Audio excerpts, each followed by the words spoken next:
I'm from Well Grounded, and I'm being supported on the technical side by Guillaume. Um, I believe that everyone is okay sound-wise, hopefully. As I said, Guillaume will be controlling microphones, so normally there shouldn't be any interference. And you're very welcome to keep your webcam on to make it a more, I think, connected and personable experience. We will, however, be recording the session. So if you would rather not be uh, shown on the video, then feel free to turn your camera off. And also feel free to change your name if you'd rather remain anonymous. So it's an hour-long session. It should end at 5 o'clock UK time. And there will be a presentation and then there will be sections for Q&A. So there will be moments during the presentation where you will be able to either share your experiences or ask any questions to either Sharon or Helen. You won't necessarily need to wait until the end to be able to do so. So let me just quickly introduce Helen and Sharon and then pass it over to them. So Helen is a skilled fundraiser with over 10 years of experience in fundraising and managing programs for various organizations. She currently works, as I mentioned before, at the Kenya Community Development Foundation as a corporate fundraising officer and is a training of trainers for local resource mobilization. Sharon is a skilled local fundraising and mobilizing support trainer and coach. She currently works also at the Kenya Community Development Foundation as a senior programs officer, e-learning coach, and mentorship or mentor, and serves as a resource person for the Change the Game Academy program. So let me hand it over to Helen and Sharon, and you can speak a bit more about yourselves as well as the Kenya Community Development Foundation.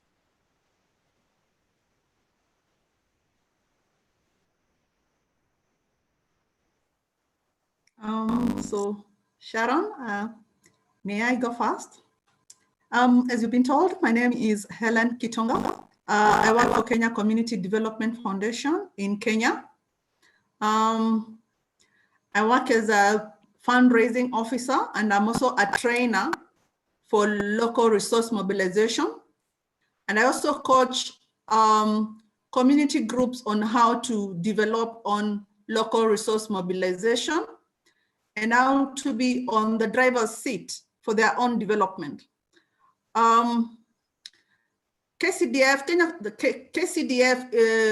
in short, that is short, Kenya Community Development Foundation, has been in existence for the last 23 years. And it was started by Kenyans who had interest of building local, supporting communities in our own way. Kenya Community Development Foundation focuses on building communities, empowering communities, and making sure that they have they realize the development which they want or projects which they want to do in their communities. I don't know if Sharon, you're there, you can take it up. Helen, I'm here. Thank you very much. So just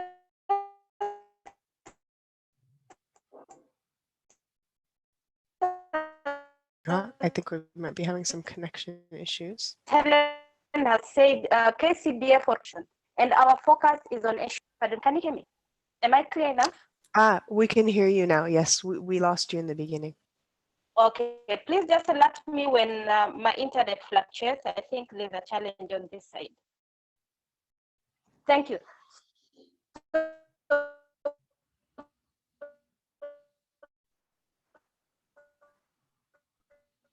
Sorry, Sharon, I think we're struggling to hear you again.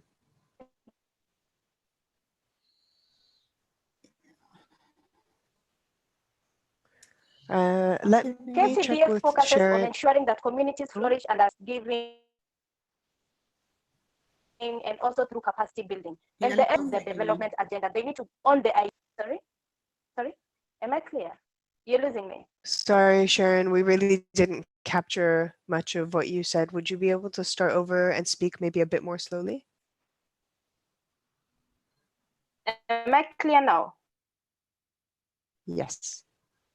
Yeah. Okay, thank you. Continue now. So let's try now. I hope I hope the internet will be stable. Sorry for that. No problem.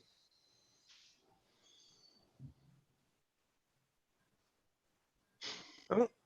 I think we've lost Sharon again.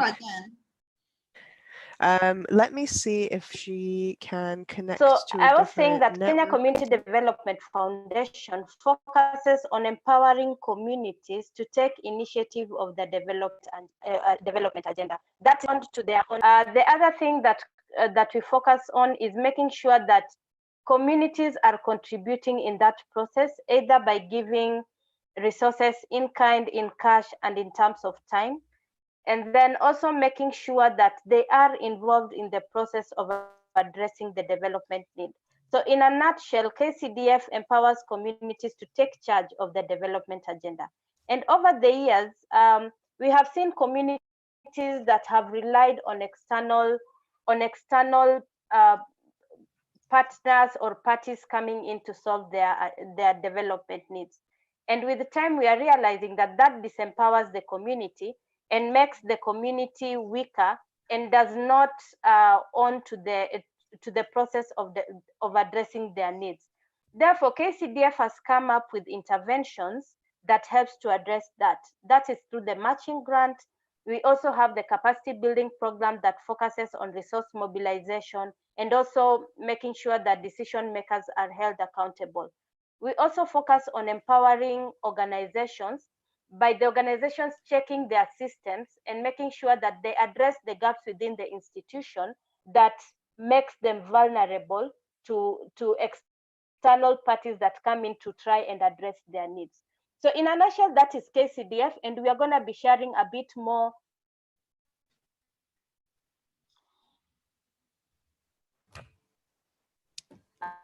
as we go through the part to everyone in your sharing from our side what we are doing with our communities and how best we can work together to ensure that every community we work with is stronger and is owning up to that process of addressing the development needs. To start us off, I would like to ask a few questions which will be shared in a poll. So Emma, if you could help us by sharing the poll so that the participants could share with us what their views are. Thank you. Sharon, this is Mireille. I'm just sending something because Emma doesn't see you don't see my message, Emma. But I think Corinne, the translator, is struggling hearing you. Maybe you can speak a little bit slowly so that she can get all of what you are saying. She's struggling and making signs, but I think nobody is looking at her. Okay, sorry. That's okay. On pense à elle. Pour les Français, si la traduction est très difficile, c'est parce que la connexion de Sharon est difficile. Donc, Corinne la traductrice a vraiment un travail très, très difficile. Mais on se bat et on va faire du mieux qu'on peut chacun. Thank you. So there is a question on the screen around where your resources come from. And we always ask the different communities that we work with, who fills your pot? Because sometimes the pot might be full, but is it filled with people that can... Please, Corinne, can you translate the poll? That can sustain that pot to submit your response to the question that is on the screen. The first one. I'm sorry, Sharon. I think we are struggling a bit with your connection. We can't hear you very well. The first question is, how are your organization's resources distributed? Sharon, can you hear us? Helen, I'm just wondering if maybe you could take the lead because we're really having a hard time hearing Sharon, and I think your connection might be a bit more stable. Is that possible? All right, it's quite okay. That represents your organization, and then you can submit.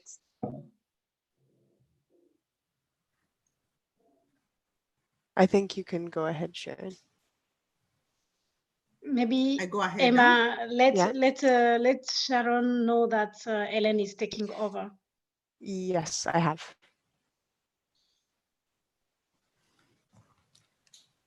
All right. So as Sharon has said, it is important to know where your sources of funds are coming from. So it is like a pot. So in that pot, ask yourself, who is putting funds in that pot? Is it international? Are you relying on international donors? What percentage it is? And or local donors, what percentage it is? So we have put the questions on the screen. Kindly keep on answering them, and we will discuss them on a later. So for now, we are going to the next slide. Next. I launch. You want the slide? Yes. Yes. Okay.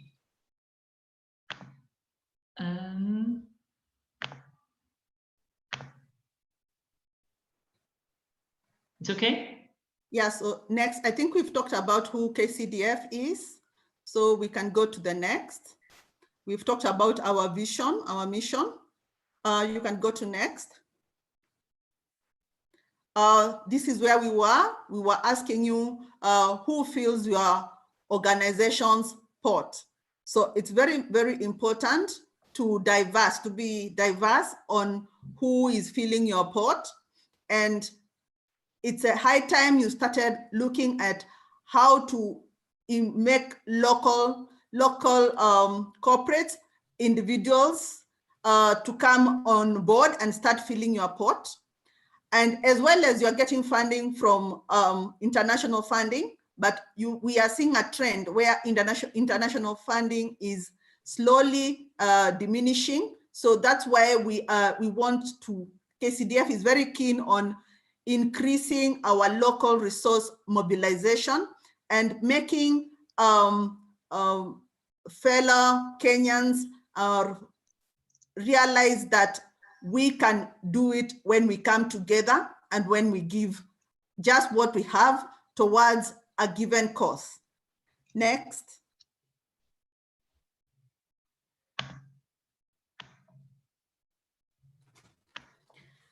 Yeah, so. I missed one. Yeah. So we missed one. Yeah, we missed one. So funding status in communities, Kenyan case.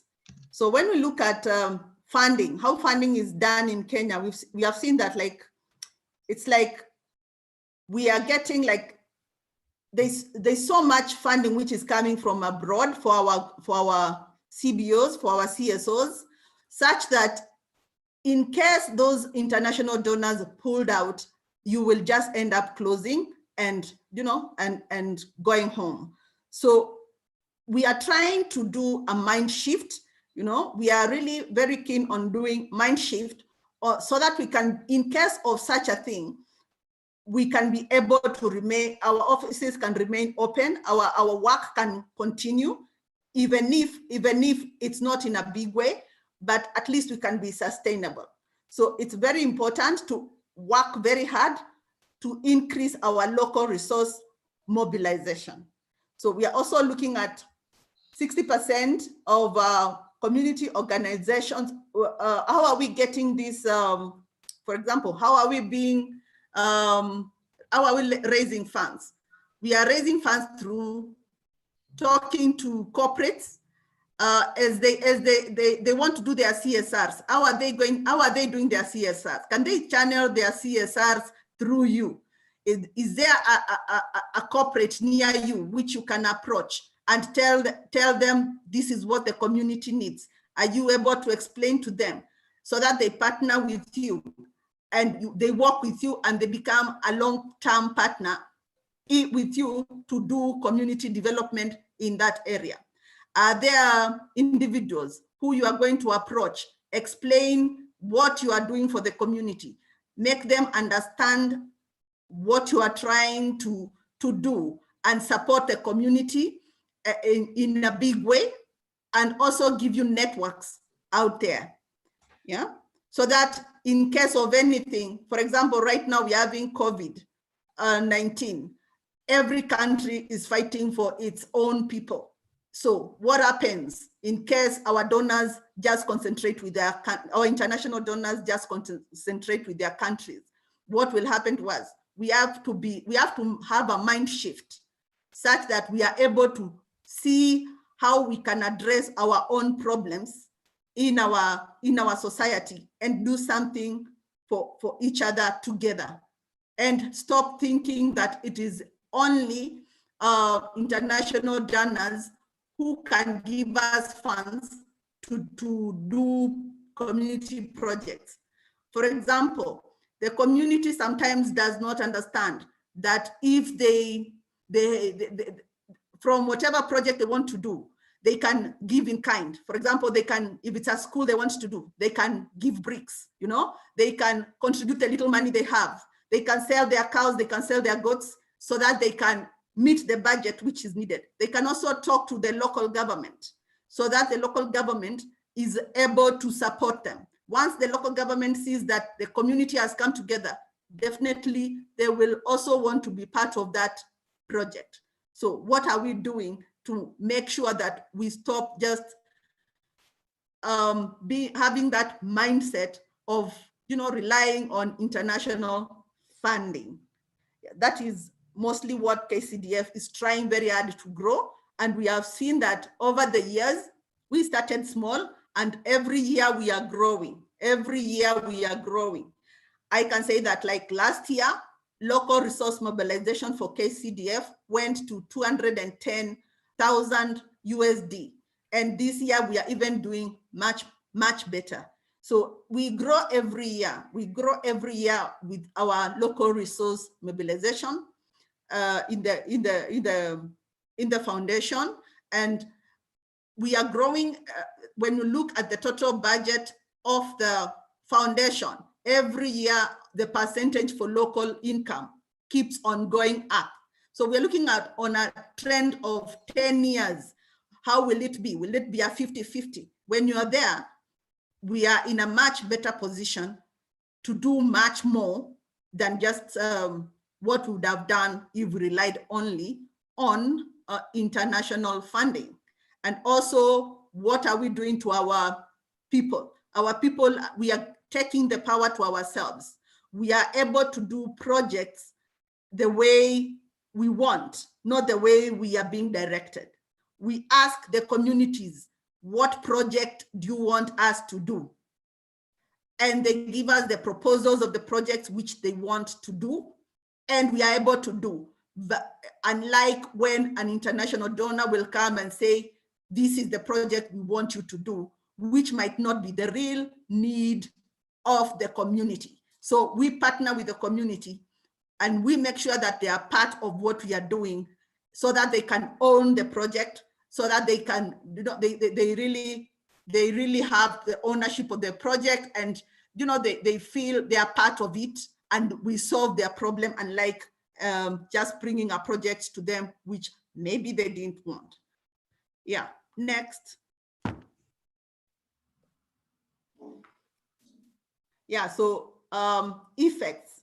Does it allow to develop a long-term effects of funding, the funding which we are currently doing? It does not allow to develop long-term interventions. For example, if you are being given international funding, yeah, it is not like when you have a corporate which sponsors several children through your organization, which you are in touch with throughout. So when you work with local donors, there can be long-term. But if it is international, they just give you a project for like 2-3 years, and once it's over, then what? Yeah. Then again, we say fundraising becomes a constant. It becomes very strenuous to just do international fundraising, so versus doing local fundraising. Once you go to a local to the community or to our corporates, and you sell your projects to them, you sell what the projects you've gotten from the communities to them.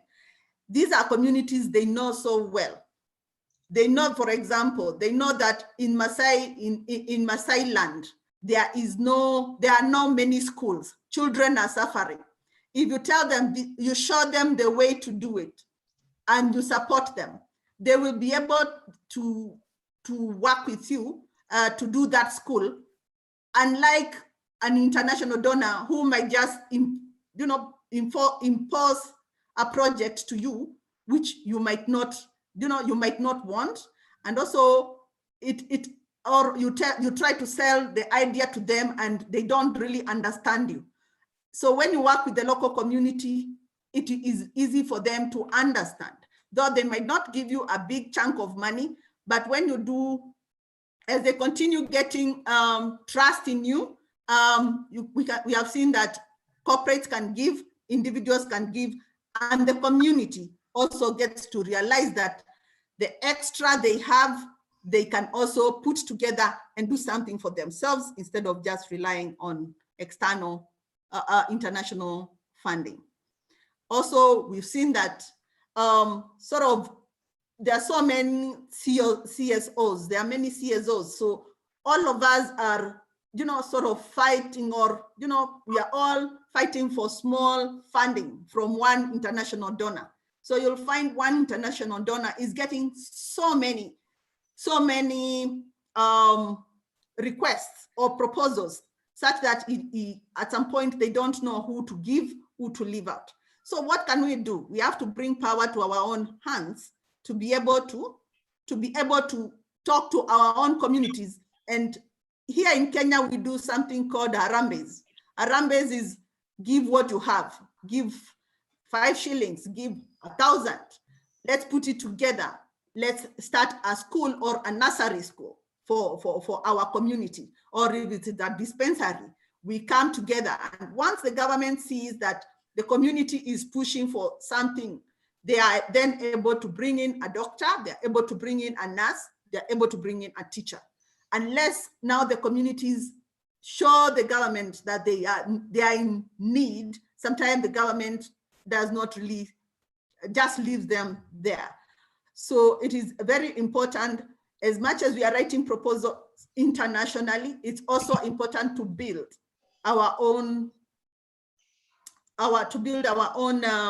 to educate our people that we have some power, and also teach them how to do local resource mobilization, and just so that they can be empowered and know that they can do something for their own. Yeah, also, sometimes there is over-dependence. Sometimes we over-depend on these donors, and sometimes it's not so good. So they are the ones who are giving us the solutions to our own problems, which is not very good. So we need to empower ourselves and have the, be able to raise resources locally, especially when we have surplus. If we, for example, a community grows maize and they have surplus, they can give the surplus, put the surplus together and sell and be able to raise funds.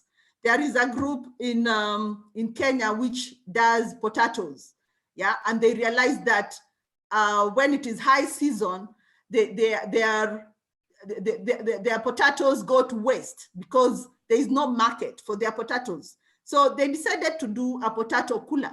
So they came together and bought the materials which are needed just by giving little by little.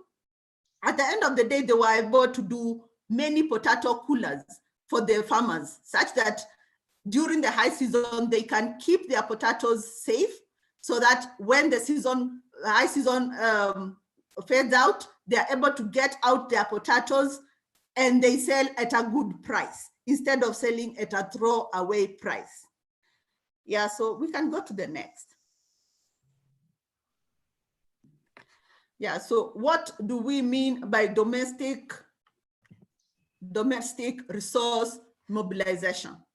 Yeah, so domestic resource mobilization, for me, it means looking for what we can do, bring together to be able to achieve a project or to empower ourselves. For example, here in Kenya, there is, like revolving funds, women coming table banking, women just putting little money, like 20 shillings every week, and it's a group of like 200 women. So every week, each woman is giving 20 shillings. So at the end of the day, if they wanted to do something for themselves as a group, they're able to do that. Again, if they're able, for example, if they wanted to start just a revolving fund where a woman can be able to borrow some money and return, that can be done. And also they get to, if they want to do something like a borehole in the community, they put money, just little money here and there, and they're able to start the project. And then from there, now they continue asking for example, in KCDF, we have a project called Pamoja for Change, where if it is such a borehole, the women write to us and we tell them, now this is the project, it is costing, for example, 1.4 million. Then we tell them, you raise half the amount and we will match. So every shilling, it's called a shilling for a shilling. If they give the project a shilling, we match it, just to make sure that they own the project. We make sure that they are, they are driving their own development, such that even when we leave the project, they feel that they own it and they will take care of that project, instead of leaving it in case something goes wrong with it. They will be able to, repair it. They will be able to continue with the project. So that is an easy way for even KCDF to live, because they have made sure that the community owns the project and will take care of the project because they put their resources there. Okay, so that is what we tend to look at, domestic resource mobilization, and it can be done in many ways. It can be done at that level of the community. It can be done even with corporates. For example, here in Kenya, KCDF is very keen to make sure that corporates are using KCDF to reach the community. As much as corporates want to reach the community, they don't know how to. So as we tell them that we specialize with community development, as they do their if it's a bank, they are doing their banking. If it is an oil company, they are doing their thing. So as our thing is community development, so they use us. We give them the proposals. They use us to reach the community. And if it is a CSR which they want, we are able to give them what they want.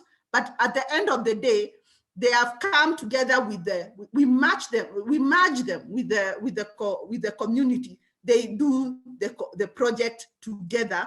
KCDF driving the whole thing to make sure that the funds are collected from the community, and also funds are collected from the corporate, and the project is done the right way and it's done on time, making sure that all the funds which were raised are accounted for.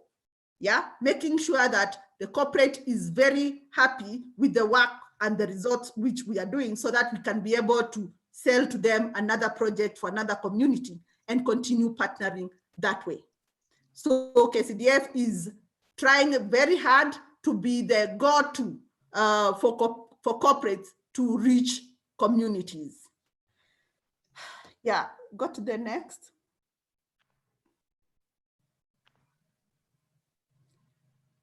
Yeah, so why is domestic resource mobilization important? Why is it important to raise funds locally? There is relevance, it is quite, it's relevant for the community. When the community raises funds, they want to really understand why they are raising funds. So when you involve the community, we do a lot of training for communities when they have projects. We don't want to do projects like 100% for our community, because they will not own it, because they will not even understand the project. But once it is relevant to them, where they need a school nearby for their children. For example, if children are trekking like 10 kilometers to go to a nursery school, and the mothers have to take them every morning, and they have to go for them again in the evening or during midday, it is difficult for them. So the community, the whole project has to be very relevant to the community so that they can support it. Again, the other thing is ownership. The community has to own the project. How will it own the project? By contributing some money or something, even if it is in kind, even if it's labor, they go there. If it is digging which is needed, they are part of it. That way they are owning it. Is the chief, for example, participating in it? Does the chief understand why we need a project there? Is he driving people to give towards the project? Let them give in kind, let them give sand, let them give stones. That way they will own the project. They will not want a thief, for example, to see a thief come and steal something from that school and just leave him that way. No, because it is their own. Then legitimacy, it is legit. It is something of their own. We have done it on a proper land, a land which is given by the community. It is not something which at the end of the day will be illegal, because they have donated the land, they have signed, and nobody in the community will come and say, oh, this is not, this land maybe, for example, was not it's theirs or something. The community knows that land was meant for a school, was meant for a dispensary. Credibility. When we talk of credibility, are we doing something which is credible? For example, if we are doing a toilet, are we doing a toilet which has a BQ, for example? That is, KCDF is very, very keen to make sure that we don't do shoddy work with the communities, because in case of anything happening, an accident happening there, well, who will be blamed? For example, it will be like the project was done by KCDF, or it was done by for example, Isuzu East Africa together with KCDF. The community will blame us. So we have to do something which is credible, which is up to standards. Then the other thing is sustainability. How sustainable is the project? Once we are done with the project, for example, if there were farmers who are trying to do the potato plant, how is it? Are they giving something, like, for example, every month, are they able to give, like, even if it's 5 shillings towards that project to make sure that it is running well, that if there are any things which need to be repaired, they have been repaired. If there's somebody who takes care of it, or the security guy, is he being paid? That has to be there for sustainability. Is it sustainable? Will the project continue after the donor leaves? So that is very, very key. And we always look forward, or we are looking at doing sustainable development, not just doing a one-off project. For example, just giving, during this time for COVID, just giving food to people one night, they eat and the food is over, So instead we look at, is it possible to give these people some money to put them back to business, especially during this time for COVID. Yeah, so kindly go to the next. Helen, I see that what was planned next was to show that 5-minute video. I'm just wondering, because you have the video planned and you also have the rest of your presentation, but we have less than 20 minutes left. I wondered if maybe you would want to take some questions at the moment. There's quite a hot debate happening in the chat. So I wonder if now might be the time to hear from the participants and to have some discussion. And then if we have a bit more time, maybe we can either go to the video or go to other parts of your presentation.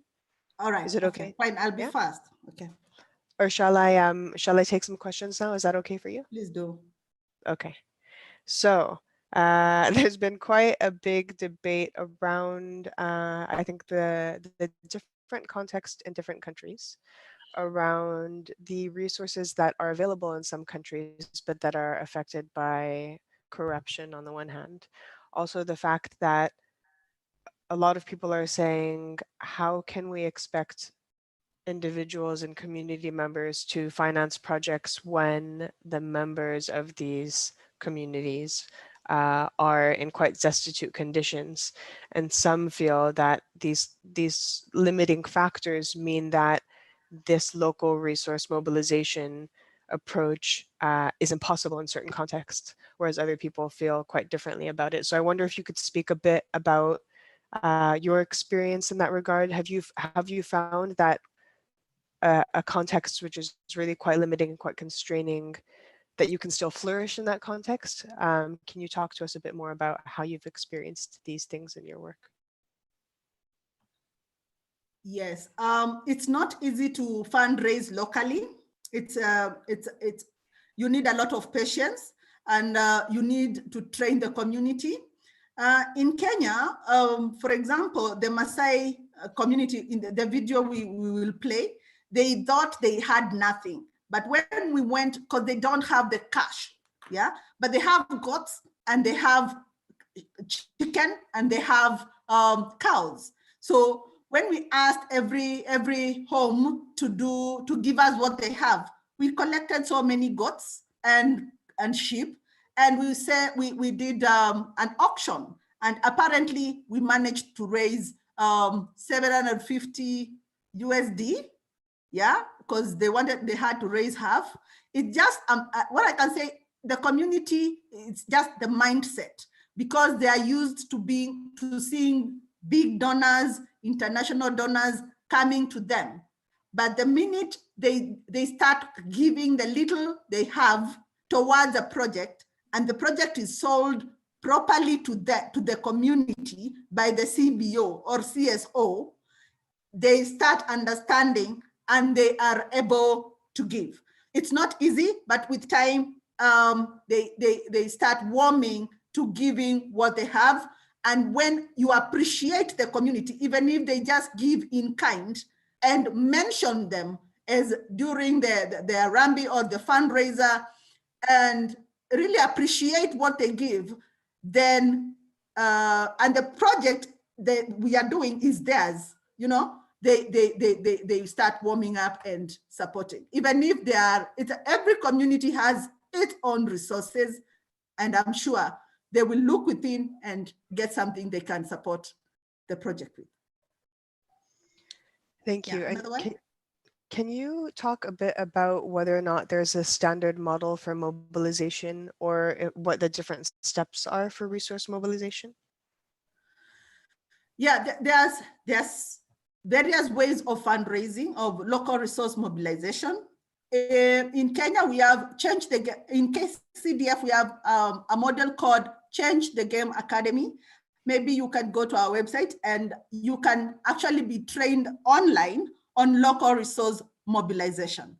It's called CTGA, and just check it out. I think we'll share a link with you people to see how you can fundraise.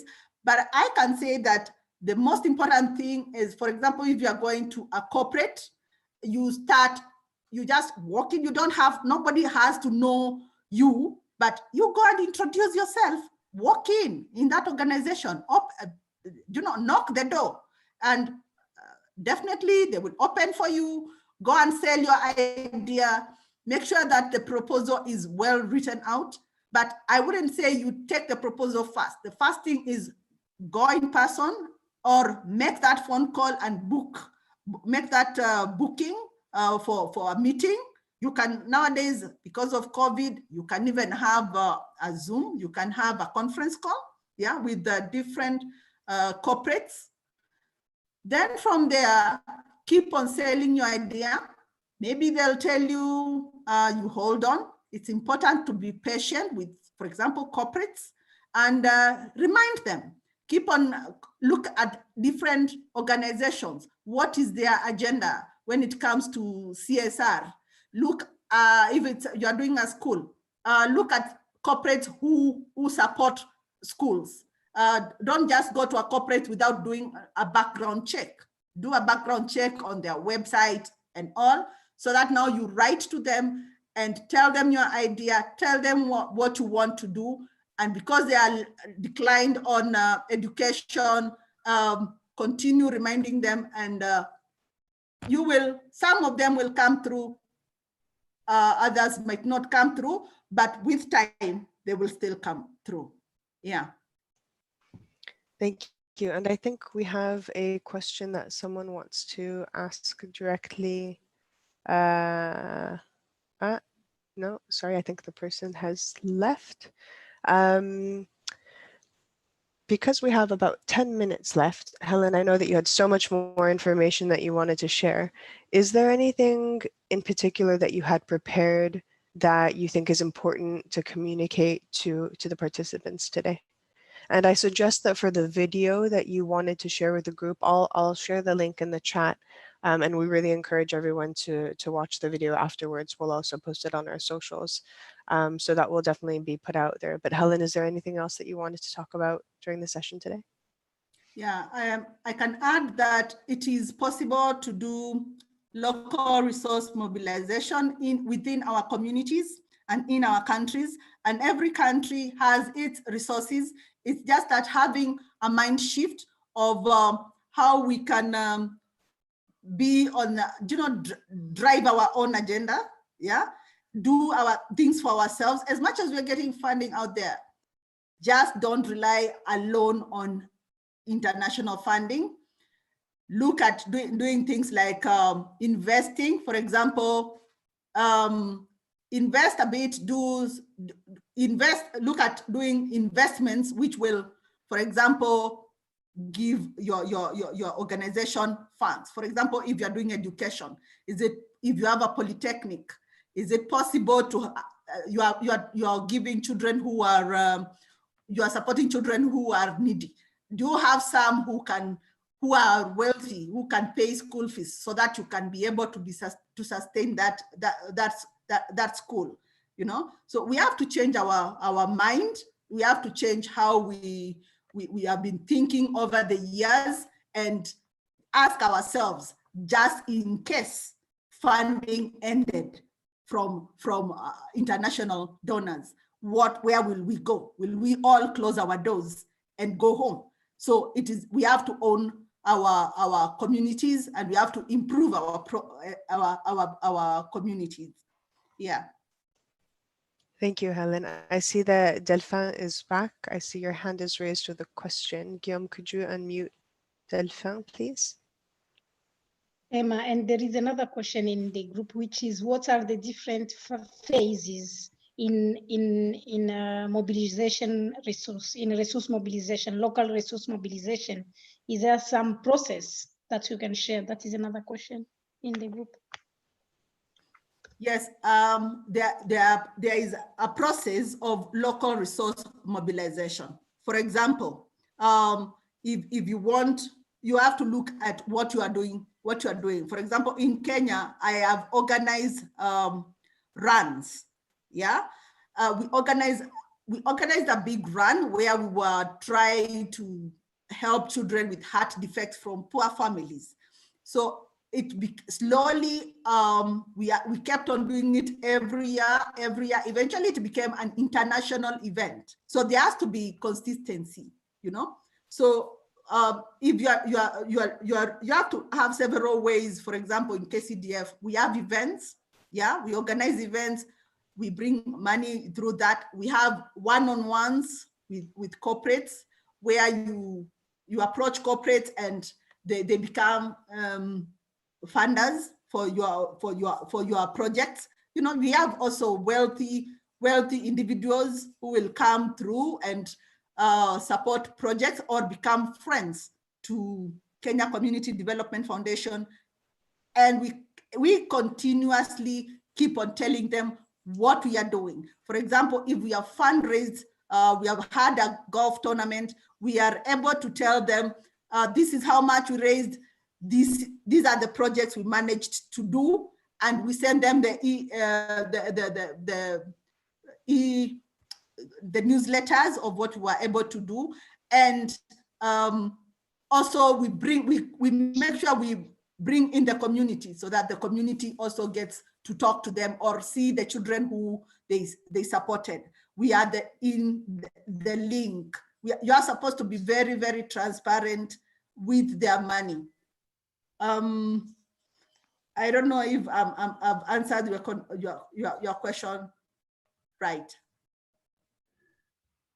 I think it was specifically about, well, if the question was asked a bit earlier, so I think you did speak to it a bit about the different steps in resource mobilization, and we also talked about some of the challenges and what need to be kept in mind in moving that action forward.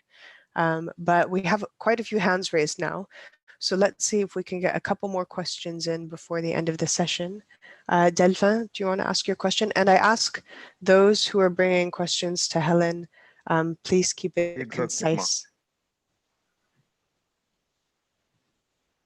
Vas-y, Delphin. Alors, ma question, c'est par rapport au changement des mentalités. Dans une société, je vais reprendre encore la question que j'avais posée à la première conférence. Dans une société où quasiment la plupart des ONG ont échoué dans ce qu'ils ont fait, et lorsque nous, en tant que leaders des communautés qui veulent faire quelque chose dans le sens d'aider les communautés, on vient et puis dans les mêmes secteurs dans lesquels les anciennes ONG ont échoué. Et ils ont échoué avec des fonds colossaux. Alors, quelle serait la perception de la communauté lorsqu'on veut mobiliser les fonds? C'est un peu ça ma question. Juste pour assurer que j'ai bien compris la question, tu parlais de changement de mentalité dans un contexte où les ONG ont échoué dans leurs initiatives. Quelle est la perception de la communauté, mais de qui? En fait, la question c'est comment faire changer la mentalité d'une communauté qui a déjà des perceptions que la plupart des ONG échouent dans leur mission. Voilà. Okay, merci. So Delphin is asking, in the context where we see that NGOs have come in to support communities, but where a lot of their initiatives have not been successful, how do you work with communities to shift that mentality in terms of creating a more positive perception of their relationship in working with NGOs or CSOs? Yeah, the issue of NGOs doing projects and the projects just stall at some point, or they are not, they stop continuing. What KCDF does is we don't take the project to the community. The community brings, as in we do a call, and the communities send to us their proposals. The communities tell us what they want us to do with them. That is one. So it is a need, because, for example, you can go to the Maasai community in Kenya. You do for them a school. Yeah? As much as you think a school is good, to them a school is not important as much as their livestock. So to the Maasais, a borehole would be more important to start with than a school, than starting with a school, then a borehole. Because when you do a borehole, when you do a school, and there is no water for their animals, they will definitely leave the school and move searching for food or for feeds for their animals. So it is important to engage the community. Second, we tell the community also to give some percentage of that of the budget of that project, so that they can own the project. Once they own the project, and we have done the project and we have left as KCDF together with the corporate maybe we were partnering with, they are able to continue taking care of that project. The other thing is we make sure that it is sustainable. If it is a borehole, which we have done, we will not just do it and they just come for water for free. You charge them even if it is 2 shillings, you know, to get water, which, for example, they would have paid 10 shillings, but now they're able to give just 2 shillings to make sure that they buy petrol for the generator, for example, to make sure that they are able to pay the person who takes care of the borehole, you know, to make sure that the whole place is clean, and to make sure that the whole place is taken care of. So it's not a matter of just doing the project and the community is just using it without paying something small to make it sustainable, you know? Or for example, do they have a revolving fund? If they start a project, are they able to get some little, put together some money so that they can borrow, you know, from each other and continue maybe doing their businesses and growing their businesses? So it is, they have to participate. They have to participate in sustaining the project. Yeah. Thank you, Helen. And I think Sharon, also from the same organization, would like to add something. Guillaume, if you could unmute her. Thank you so much. The other thing that KCDF does encourages is that any funder that is coming to support a community should develop tools that respond to civic space challenges. And that means that if you're helping a community, involve them from the point of them identifying their need, coming up with relevant tools that helps them identify their gaps and come up with strategies that will help respond to their needs. Often we see partners coming in with an already structured way of operation that keeps the community out. An example is KCDF has been offering a matching grant.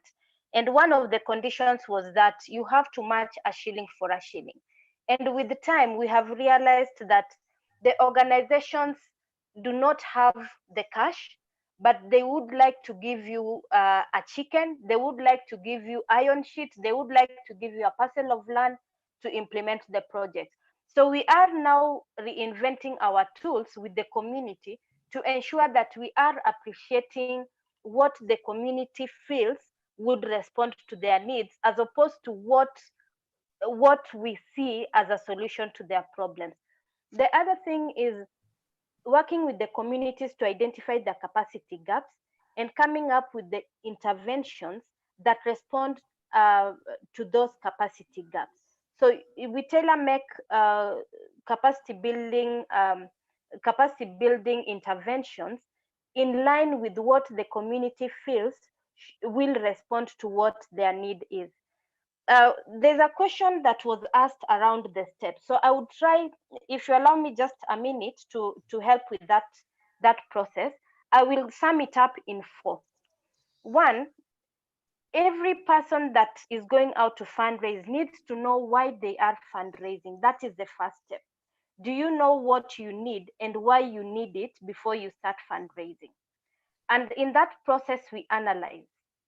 So you will identify how you want to do your fundraising. You will look for the different finances or resources that you have within the organization and what you need to make sure that you are able to realize your goal. You will look at who are the possible donors, and then you will narrow down to people who are likely to give you in that process. The next step after analyzing, then you will come up with a plan. And in this plan, you have narrowed down to the specific donor. So now you choose the ones that you want to approach. You will also choose the different techniques that you want to work with. For example, a fundraising dinner might work for me, but a fundraising dinner might not work for a different community. So you choose a technique that works for your community. Approaching a corporate might work for a specific community, might not work for the other. So in that process of planning, you are able to narrow down to the technique that works for you. You also need a team. Fundraising is a strenuous process and very time consuming. So you need people with different skill sets to help you go through that process. So you need to come up with a team and come up with a plan for how you're going to fundraise. The third step that you need to take into consideration is creating an interest. You dare to ask. I think that is one point that most of us normally fail. You know what you want, you know how you want it, but you fail to ask. So if you need something, you have to ask for it to be given to you. So you create an interest. So in this process, you have to negotiate, you have to interview, you have to create different marketing materials to help the different partners to know that you need support somewhere and how they can support you. And lastly, you need to say thank you. Very important. In our trainings, we have realized that we go through the entire process and we receive support, but we never go back to say thank you. We only say thank you at the end of the project or at the beginning when we receive the support. So we are learning slowly to appreciate the different people that support us continuously. And what happens is we have people doing brief reports, giving regular updates, making sure that you're maintaining the contact with your donor so that it's not about a report, it's not about the project is ending, but you're developing a culture of appreciating that the person is supporting you. And most important, take time to reflect on the process that you've gone through in your fundraising. Do you learn from what you have been able to do? Do you learn what you did well? Do you learn from what you did not well and start to improve? Do you want to go on with the same process, or you need to reinvent how do you do your fundraising? So in a nutshell, those are the 4 basic steps that you follow through. Of course, there are many steps that are involved in those 4 major steps.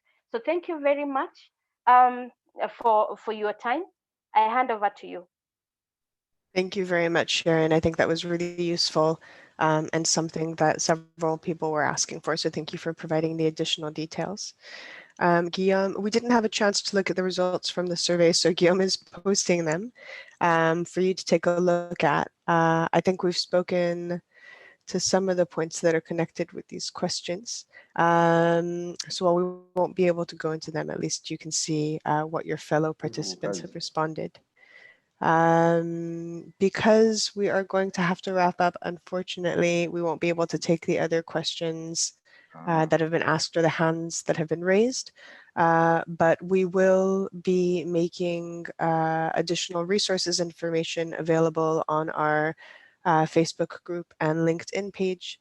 So do have a look if you are interested in pursuing the topic or the conversation.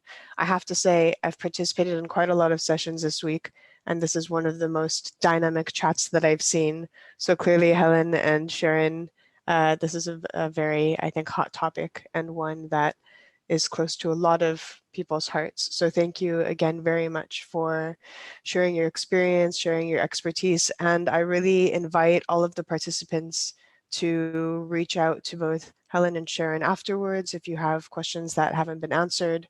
Like I said, we will be sharing resources.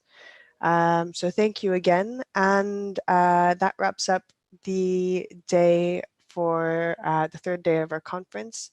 We do have 2 days remaining, and don't forget, tomorrow is focusing on managing projects in a volatile, uncertain, complex, and ambiguous environment. And we really hope to see many of you in those sessions tomorrow and the sessions on Friday. So thank you very much, everyone, and hope to see you again soon. Merci. Thank you. Thank you so much. Thank you very much.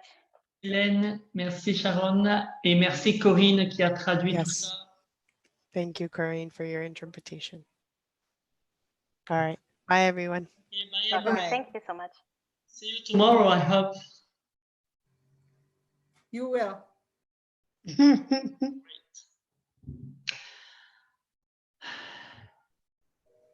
OK. Est-ce que je coupe pour tout le monde?